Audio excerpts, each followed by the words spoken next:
¿Qué tal? El día de hoy vamos a revisar columnas con extremos articulados, ¿verdad? La clase anterior ya vimos sobre una introducción a las columnas. Entonces tenemos esta columna que es con doble articulación y es la que vamos a empezar a analizar. Pero para poder analizarla de una manera similar a como hemos estado analizando las vigas y cómo tener deflexiones en vigas por los diferentes métodos, tenemos que establecer un eje coordenado. En este caso, hacia este lado, vamos a dejar nuestro eje de las y en el sentido vertical de nuestra columna vamos a tener el eje de las X, ¿verdad? Igual, si nosotros agarramos nuestra columna, la giramos 90 grados en el sentido horario, tenemos el mismo eje coordenado que teníamos cuando estábamos analizando vigas. Entonces, de la clase anterior tenemos que si nuestra carga que está actuando es menor a nuestra carga crítica, entonces vamos a tener una estructura estable. Si nuestra carga que esté actuando es igual a la carga crítica, nuestra estructura se encuentra en equilibrio neutro. Esto quiere decir que no falla, que si nosotros en este primer caso, cuando nuestra carga es menor a la carga crítica, tenemos una fuerza externa que actúa en el sentido horizontal, va a hacer que nuestra columna se pandee o se flexione en ese sentido, pero al retirar esa fuerza, nuestra columna regresa a su forma original. Cuando nuestra carga es igual a la carga crítica, estamos en un equilibrio neutro. Entonces, ¿qué quiere decir? Que si yo tengo una fuerza externa que actúa sobre esta columna, la va a deformar o la va a pandear, y cuando yo quito esta fuerza, esa pequeña deflexión lateral se va a mantener, pero no va a colapsar. O sea, tiene que ser pequeña para que se mantenga. Una deformación excesiva, pues un pandeo excesivo hace que falle nuestra columna. Y si nuestra carga es mayor a la carga crítica, tenemos una estructura inestable, ¿verdad? ¿Qué quiere decir? Que la carga que está actuando es mayor a la carga crítica, entonces bajo esa acción de la carga, nuestra columna va a pandearse y va a fallar. Para este análisis vamos a considerar que nuestra columna no tiene imperfecciones, está totalmente recta, que son condiciones que muy difícilmente vamos a poder obtener a la hora de estar en campo, estar en obra. Generalmente las columnas ya traen cierta deformación por la fabricación, por el transporte o por el manejo dentro de la obra, y también estamos considerando que la carga que le estamos aplicando a nuestra columna esté a través del centroide de la misma, o sea, la fuerza está actuando a través del centroide, que en obra también es muy difícil de controlar eso, que las cargas actúen a través del centroide. Entonces, por eso vamos a idealizar nuestra columna como una columna sin imperfecciones y que la carga esté a través del centroide, ¿verdad? Entonces, vamos a analizar. Si yo tuviera esa carga, esta es mi columna, tengo la carga, aquí está mi apoyo,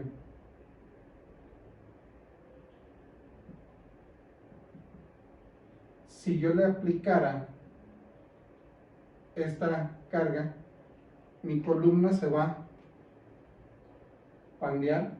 Bueno, más bien vamos a dibujar la columna exagerando un poco, pandeada en este sentido, y esta línea punteada va a ser como estaba en posición original mi columna. Entonces,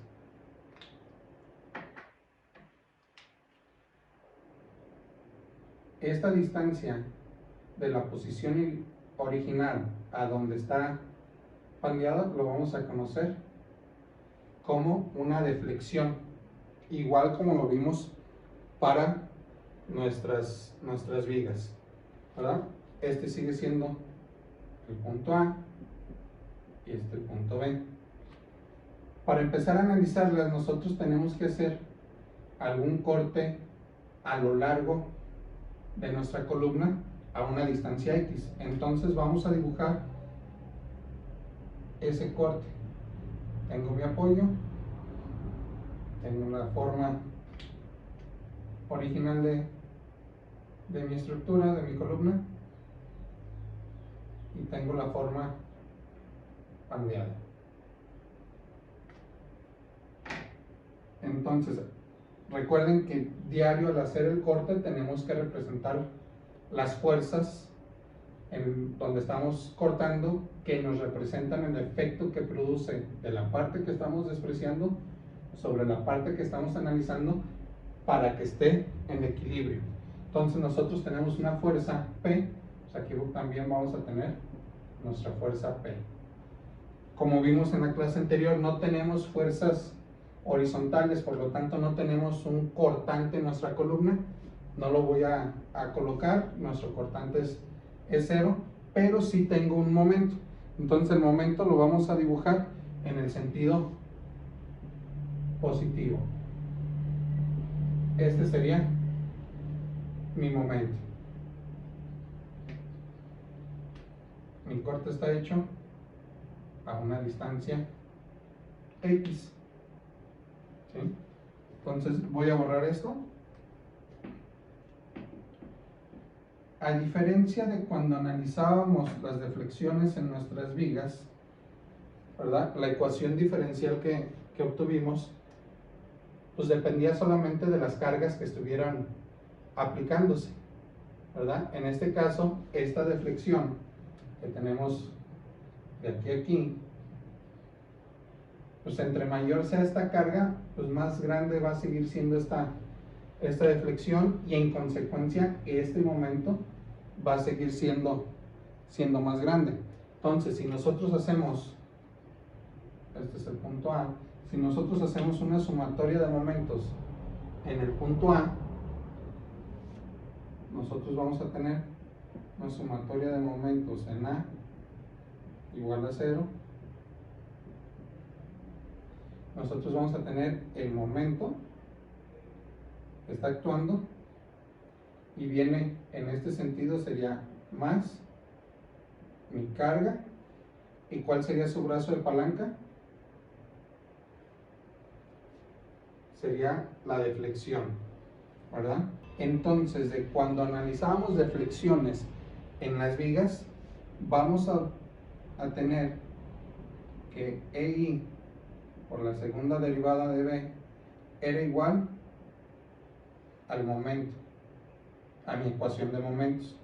Entonces de aquí tengo que I, la segunda derivada de B, es igual a, sería menos P por B. ¿Por qué? Porque si de aquí despejando mi momento, tenemos que el momento es igual a menos P por B. Entonces, reescribiendo esto, voy a tener una ecuación que sería EI por la segunda derivada de B más P por B es igual a 0.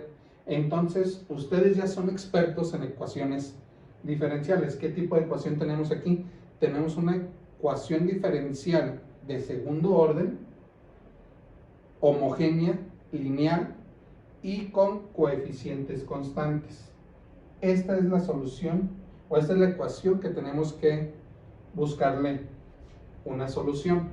Entonces aquí vamos a introducir un término para facilitar esto, que va a ser K al cuadrado va a ser igual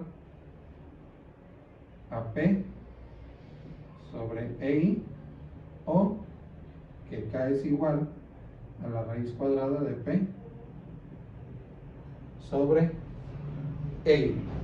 Entonces observamos que el valor o las unidades de K son unidades de recíproco de la longitud. Entonces al introducir esto en nuestra ecuación, voy a seguir aquí de este lado, vamos a tener más K cuadrada por B igual a 0. Entonces la solución general para este tipo de ecuación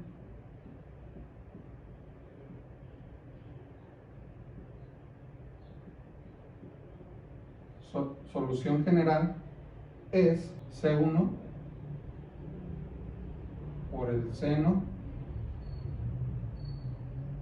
de KX más C2 por el coseno de KX, ¿verdad? Entonces, C1 y C2, ¿qué son? C1 y C2 son nuestros constantes de integración, ¿sí? Entonces aquí los voy a poner. C1 y C2 son constantes de integración.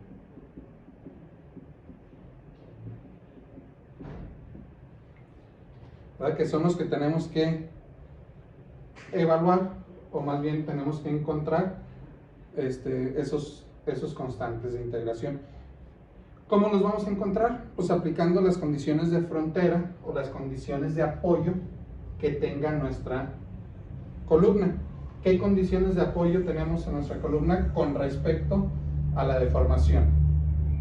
En el punto A no podemos deformar porque tenemos un apoyo. Entonces nuestra primera condición es que mi deformación evaluada en X igual a 0 tiene que ser igual a 0. Y mi segunda condición es que mi deformación evaluada en X igual a L, mi deformación tiene que ser, o mi deflexión tiene que ser igual a 0.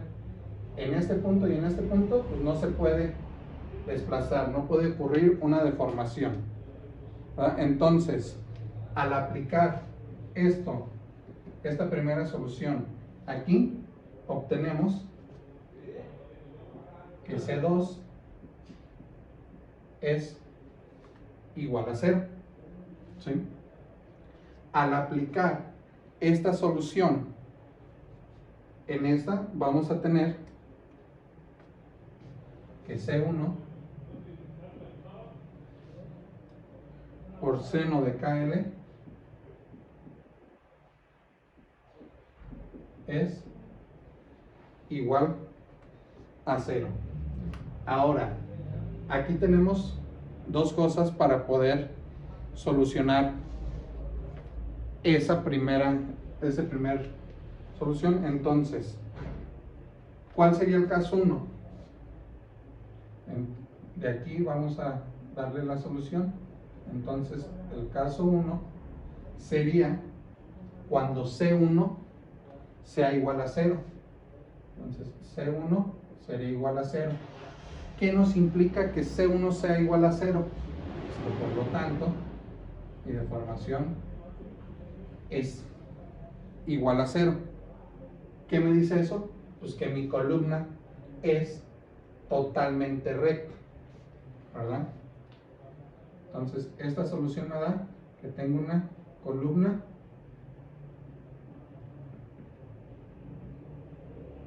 recta. La segunda solución que tenemos, que es el caso 2,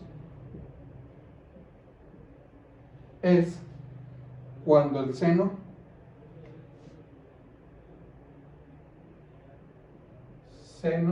de K por L sea igual a 0, ¿sí? Esta va a ser nuestra ecuación de pandeo. Ecuación de pandeo, ¿sí? Para que la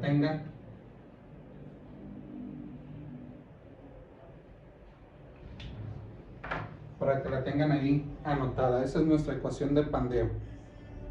Entonces, ¿cuál sería nuestra solución, que KL sea igual a 0, o para qué valores se cumple esta condición cuando KL es igual a 0, a pi a 2 veces pi, etcétera, etcétera, etcétera. ¿Verdad? Esta condición de seno KL es igual a 0 se cumple cuando K por L tiene alguno de estos valores. Pero si nosotros revisamos esta primera, si KL es igual a 0, pues nos dice que P es igual a 0, ¿sí? Entonces, ¿qué quiere decir? Que no tenemos una carga que esté actuando en nuestra columna, ¿verdad? Entonces, los valores que vamos a considerar van a ser de pi, 2 veces pi, así en adelante. Entonces, KL va a ser igual a n veces pi, cuando n va a ser igual a 1, 2, 3, y puedo obtener los valores que queramos. Entonces, aplicando esta solución, vamos a tener que mi carga va a ser igual a n al cuadrado por pi al cuadrado por e por i entre mi longitud al cuadrado. ¿Cuál de estos? El valor mínimo de mi carga que me va a producir un pandeo, pues es cuando el valor de n es el mínimo valor. ¿Y cuál es el mínimo valor? Pues 0 no puede ser, tiene que ser 1. Entonces, mi carga crítica, o el valor de mi carga crítica, va a ser igual a pi al cuadrado por e por i entre l cuadrado. Entonces, esta va a ser la fórmula para obtener mi carga crítica para una columna doblemente articulada, ¿sí? Entonces, yo aquí voy a tener que mi deflexión va a ser igual a C1 por el seno de pi por x sobre L, ¿sí? Y esta ecuación va a ser mi ecuación de la forma pandeada o forma modal. Ecuación de la forma modal, ¿sí? A ver si lo alcanzan a observar. Voy a tratar de dibujarlo aquí. Si yo tengo una columna así, simplemente doblemente articulada con una carga P, ¿verdad? Y aplico esto con n igual a 1, entonces esta va a ser mi forma pandeada, y esta distancia que yo tengo aquí es el valor de C1, ¿sí? Si yo ahora el valor de n lo subo a 2 en esta misma columna,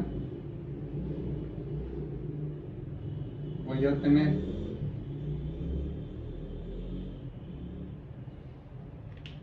subí el valor de n igual a 2, entonces la forma pandeada de mi columna va a ser así, y este valor es C1 y este es C1. Pero ¿cuál va a ser mi carga crítica de esta columna? Pues va a ser utilizando esta fórmula, pero con n igual a 2, y vamos a tener que la carga crítica para esta columna va a ser igual a 4 pi cuadrado por e por i sobre l cuadrado. ¿Qué observamos? Que esta columna me resiste 4 veces más de lo que me resiste esta primera columna, ¿sí? Pero para poder lograr esto, yo necesito colocar una restricción lateral para que ocurra esta forma modal y mi columna se pandee en este sentido. Si yo no coloco esa restricción lateral, pues no voy a poder lograr esta forma modal, porque esto es cuando n es igual a 2. ¿Cuál va a ser la primera forma de falla? Pues va a ser esta, la primera que se presente, con una carga 4 veces menor a esta carga. ¿Sí? Entonces, ya por último, vamos a introducir lo que es el esfuerzo crítico. Tenemos carga crítica, entonces ya vamos a obtener un esfuerzo crítico, ¿verdad? Entonces, si todos recordamos que el esfuerzo es igual a una carga sobre un área, entonces mi esfuerzo crítico es igual a mi carga crítica entre el área, y esto va a ser igual a pi cuadrado por e por i sobre L cuadrado por A. Aquí vamos a introducir otro término, ¿sí?, que es el radio de giro.